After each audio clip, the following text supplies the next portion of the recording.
মা মাত্র একটা শব্দ না, একটা অক্ষর।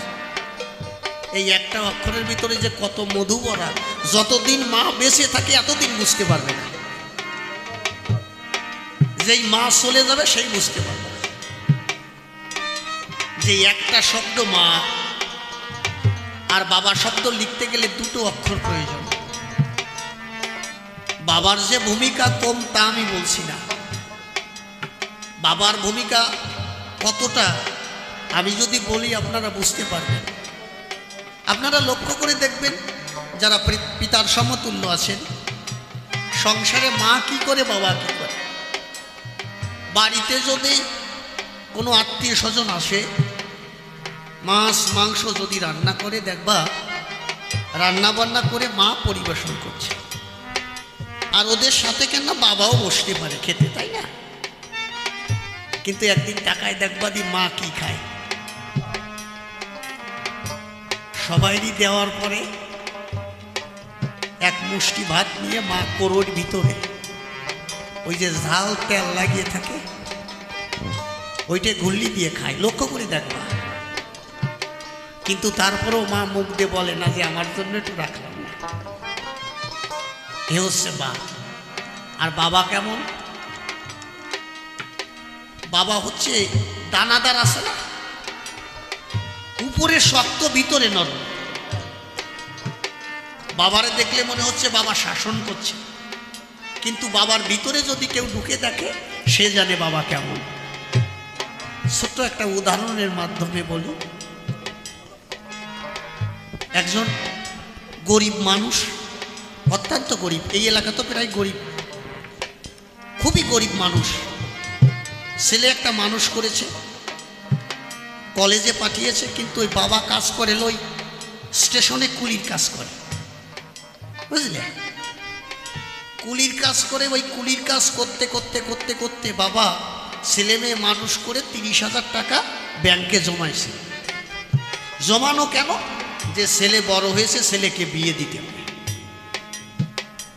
বাবা এইভাবে কুলি কাজ করে আর মা ঘরে রান্না বান্না করে। এখন ছেলে কলেজে যায়, এখন আবার অনলাইনের যুগ, লেখাপড়া, কারো মোবাইল, কারো ল্যাপটপ। তাই একদিন খেতে বসেছে, ছেলেটা বাবাকে বলছে, বাবা আমি একটা কথা বলবো।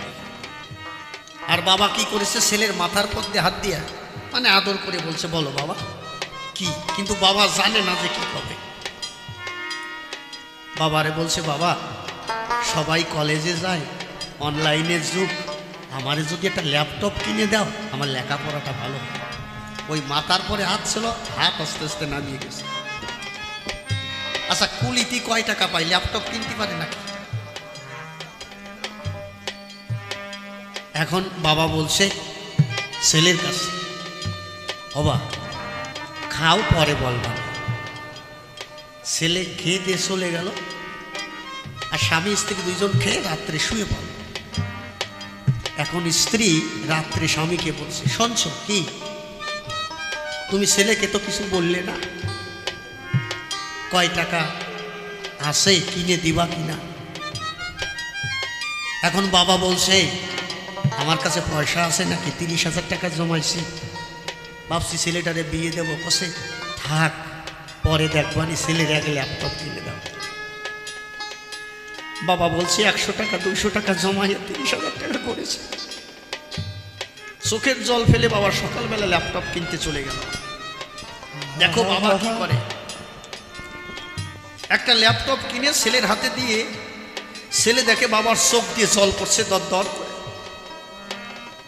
ছেলে বলছে, বাবা তুমি আমার ল্যাপটপ দিয়েছো, আমি খুশি হয়েছি, তা তোমারও তো খুশি হওয়ার কথা, তা তোমার চোখে জল কেন?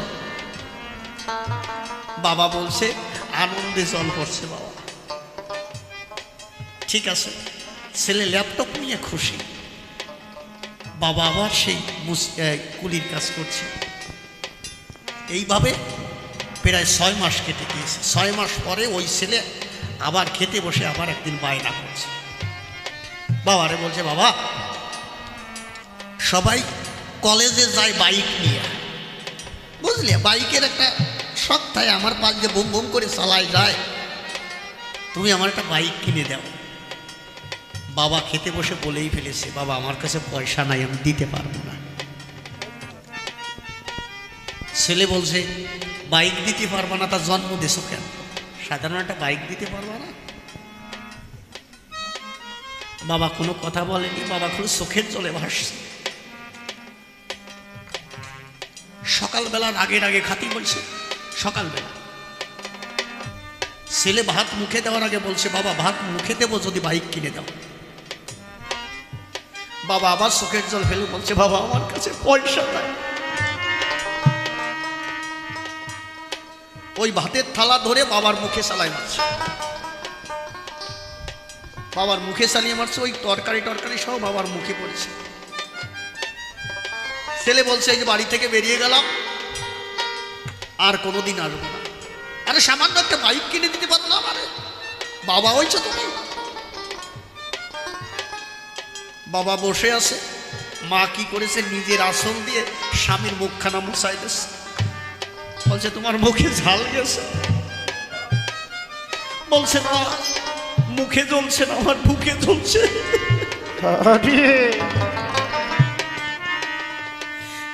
গায়ের রক্ত জল করে ছেলেটাকে মানুষ করলাম, আজ মুখের পরে ভাত ছেড়ে দিল। ছেলে রাগ করে ঘরে প্যান্ট পরে জুতো পাই দিয়ে হেঁটে দিয়েছে। বাবা পিছন থেকে বারবার করে ডাকছে, বাবা যাস না, তুই একমাত্র ছেলে, তুই যদি চলে যাস আমরা থাকতে পারবো না। ছেলে বলছে, যেদিন বাইক কিনে দেবা সেই দিন আসবো, এর আগে আসবো না। ওই ছেলেটা রাগে রাগে হাঁটিছে, আধা ঘন্টা হাঁটিছে, মাত্র আধা ঘন্টা হেঁটে বুঝতে পারছে যে পায়ের নিচে ব্যথা করছে, পায়ের নিচে ব্যথা করতেছে। এখন পায়ের দিকে তাকায় দেখে দুই পা রক্তে ভিজে গেছে।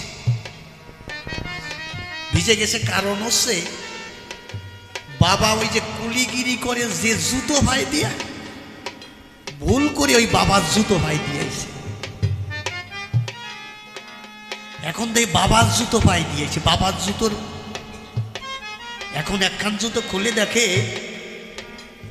মানে 3 বছর যদি একজনের জুতো না কেনে, সেই জুতো জোড়া, তাও কুলি যারা দেখবেন ওরা 50 কেজি 60 কেজি মাল হয় না, জুতো 2 মাসের বেশি থাকে না। আর 3 বছরে এক জুতো পায়ে দিয়েছে, তার যে জায়গায় ছিঁড়ে যায় বাবা সেই জায়গায় ওই পিন পেরে খিলা মারে। ওই যে তোমাদের ইসে মারো না,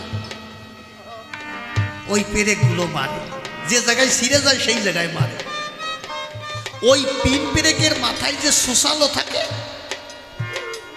ওই সুসালো দিক পায়ে লেগে লেগে 2 পা ছিদ্র হয়ে গেছে, রক্ত পড়ছে ওই জায়গা থেকে। জুতো জোড়া খুলে ভাবতিছে, আমি তো খালি পায়ে হেঁটে এসছি, আর আমার বাবা 3টে বছরে এক জুতো পাইতে কুলির কাজ করছে। আরে আচ্ছা, আমার বাবার পায়ে অসুবিধা হয় না? এই যে বাবা কি জিনিস সামান্য একটু ভেবেছে,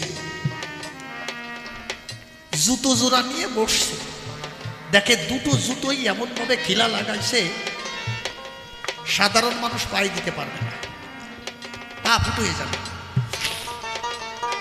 তখন ভাবতেছে, আমারে বাবা 30,000 টাকাতে একটা ল্যাপটপ কিনে দিল, কিন্তু সামান্য 200 টাকাতে একটা জুতো কিনতে পারে না। এই ছেলের মনে একটু ভাবনা জেগেছে। ছেলে ওই জুতো জোড়া বুকে নিয়ে কিছু সময় কাঁদছে যে বাবার মুখের পরে ভাত ছুঁড়ে দিয়েছিলাম। সকালবেলা তো পণ্ডিত কিছু খাই নাই, কিছু মুখে দেয় নাই, পণ্ডিতির লাগছে কি দিয়া। এখন ভাবছে প্যান্টের প্যাকেটে পার্স আছে, বের করে খাবার খাইয়ে বাড়ি যাওয়া নেই, আর রাগারাগিতে দরকার নাই। কিন্তু প্যান্টের থেকে যেই পার্স বেরোচ্ছে, এখন তাই ভুল করে ওই বাবার ওই যে কুলির প্যান্ট, বুঝো না, রাগে রাগে বেরোয় আসছে, ওই বাবার প্যান্ট পরেছে, ওই পার্সটা হচ্ছে বাবার পার্স। এখন বাবা কুলির কাজ করে, টাকা তো অবশ্যই থাকবে, ভিতরে দেখে 20 টাকা আছে, মাত্র 20 টাকা, আর 2খানা সাদা কাগজ। সাদা কাগজ, ওর ভিতর 2টো রয়েছে। একটা কাগজ বের করেছে, বের করে দেখে ওইটা হচ্ছে ডাক্তারি একটা প্রেসক্রিপশন। বাবা প্রায় 1 বছর আগে ডাক্তার দেখাচ্ছে,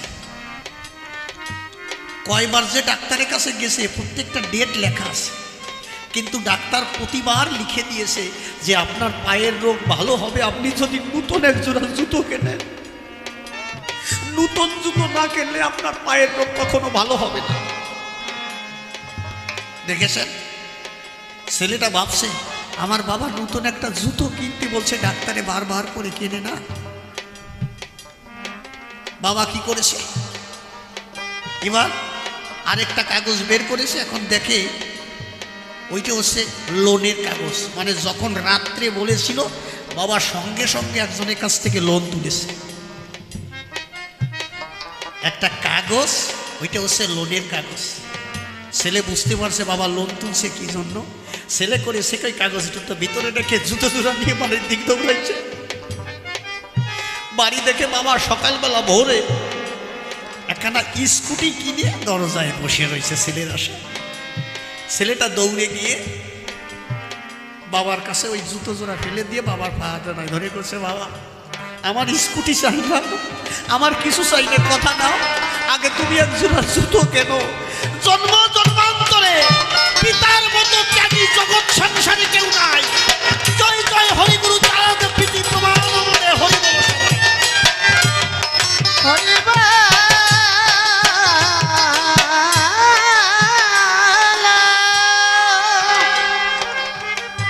বাবা বলছে রাগ করিসি বাবা? বলছে না বাবা রাগ করি না। বলছে রাগ করিস না, আরে আমি তোর তো দেখলাম তুই যা চাবি জীবন দিয়ে হলেও পিতা সন্তানের জন্য সমস্ত কিছু করে। আর কিছু আদারিয়ে কোম্পানি আছে, এরা বড় হয় যখন কামাই করা শেখে এই বাবা মারে খেতে দেয় না, আছে না? তুমি জানো এক সময় তুমি হাঁটতে পারতে না, জানো? মনে পড়ে সেই সময়ের কথা? হামাগুড়িতে শীত হয়ে রয়েছে, হাঁটতে পারতে না। বলতে পারো এত ধর্মকর্ম করছো, এত ধর্ম করছো।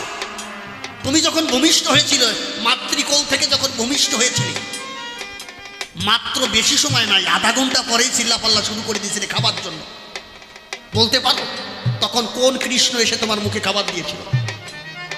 বলো, কোন গৌরাঙ্গ এসে তোমার মুখে খাবার দিয়েছিল? সেই সময় কেউ তোমাকে খাবার দেয় নাই। কে দিয়েছিল? তোমার মা স্তনদুগ্ধ তোমার মুখে দিয়েছিল। আমি গণপতি সরকার হয়ে বলছি, বলতে পারো তোমার যখন জ্বর হয়েছিল, প্রচন্ড জ্বরে গা কাঁপছিল, তুমি জনম ভরে কৃষ্ণকে পূজা দিয়েছো, হরিচাঁদ ঠাকুরকে পূজা দিয়েছো, জনম ভরে রামকে পূজা দিয়েছো। কোনোদিন রামচন্দ্র এসে বলেছে এ তোর জ্বর কট্টুক হয়েছে, চিন্তা করিস না, আমি ডাক্তারের কাছে যাচ্ছি? বলেছে নাকি? বলেছে কে? যদি বাবা মাকে আলাদা করেও দেয়, যখন বাবা মা শোনে যে আমার ছেলে অসুস্থ অবস্থায় পড়ে আছে, তখন কি করে? বাবা গিয়ে বলে, ও খোকা শুনলাম তোর নাকি জ্বর হয়েছে, এ চিন্তা করিস না, তোর বাবা এখনো বেঁচে আছে।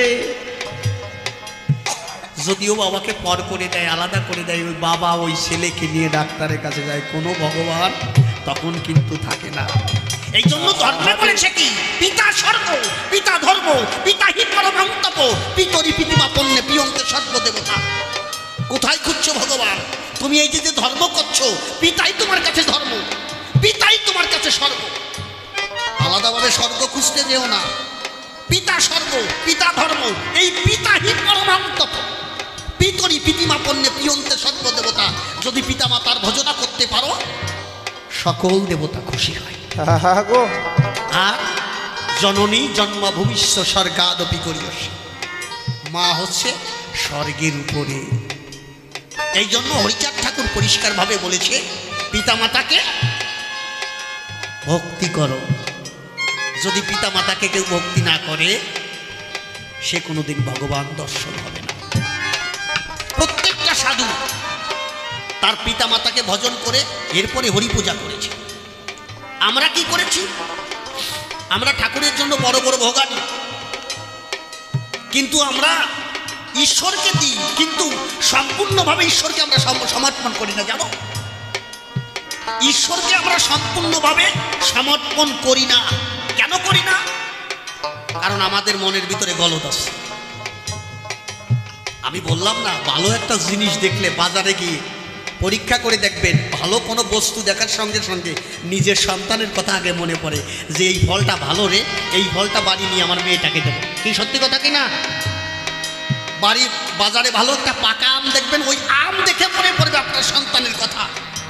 কিন্তু যেদিন ওই ভালো ফল দেখে হরিশব্দের কথা মনে পড়বে, যেদিন তোমার বাবা মার কথা মনে পড়বে, তুমি বুঝবা সেই দিনই তুমি সাধু হয়েছো।